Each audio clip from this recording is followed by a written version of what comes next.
Welcome to the Purposeful Living Life program, and we are going to look at our final month now, but we're going to stop and start assessing ourselves on what we call life balance.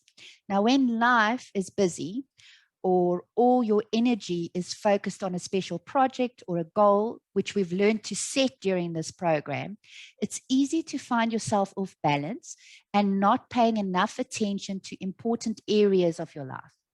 Now, while you need to have drive and focus if you're going to get things done, taking this too far can lead to frustration and also intense stress, and it can damage relationships.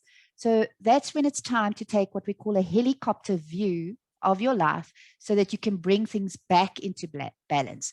And this is where the wheel of life can help. Now, this is commonly used by life coaches. It helps you consider each area of your life in turn and then assess what's off balance.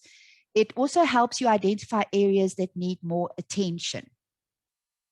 So what we're going to cover today is explanation of the wheel of life, instructions on completing it, questions that you can ask yourself and self-reflect on, and then actions that we'll actually discuss the outcome of those actions on Sunday in our Zoom meeting. And then we're going to look at what we're doing next week. So this is the wheel of life, and it's a very powerful tool because it gives you a vivid visual representation of the way your life is currently compared with the way you'd ideally like it to be. And it's called the wheel of life because each area of your life is mapped on a circle, like the spoke of a wheel. Now, when you want to use this, you must remember the 0, when you're rating your level of satisfaction or success in an area, the 0 is low, and obviously the 10 is high, and that's on each spoke. And that's how you would actually rate yourself on these. So you look at the roles you play in your life. For example, you a spouse, a father, mother, manager, colleague, a team member, sports player, community leader. And also you look at the areas of life that are important to you. And these are general. You might want to create your own wheel of life where you, for instance, add artistic expression or education, for instance. It's up to you. I've just given you an example now of what the wheel of life looks like. You can obviously change the categories if you would like to do so. So what you would do is look at the wheel of life and you decide what level of success or satisfaction do you feel in each area. Then you rate this from 1 being low and 10 being high. Once you've done that, you take a look at it, at the whole wheel, and you decide, are there any surprises for you? How do you feel about your life as you look at your wheel? Are there areas that you actually neglected that you thought you haven't neglected? How do you currently spend time in these areas? How would you like to spend time in these areas? What would make the score go to 10? And I must highlight here, you're not going to get a 10 in all areas. And sometimes it's not necessary because sometimes we put more focus on, for instance, relationships than we do at work, for instance.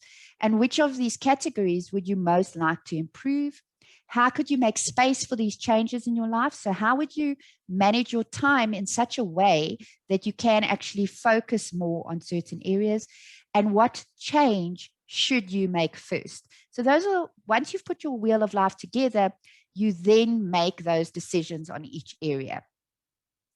Your homework regarding the wheel of life is identify one action for each area. Now, so if you see where, especially if you've got a 10 on any of the areas, then obviously you don't need to identify an action there, but I'm specifically looking at anything under a 10. And then what you do is pick 1 to 3 actions to get started with.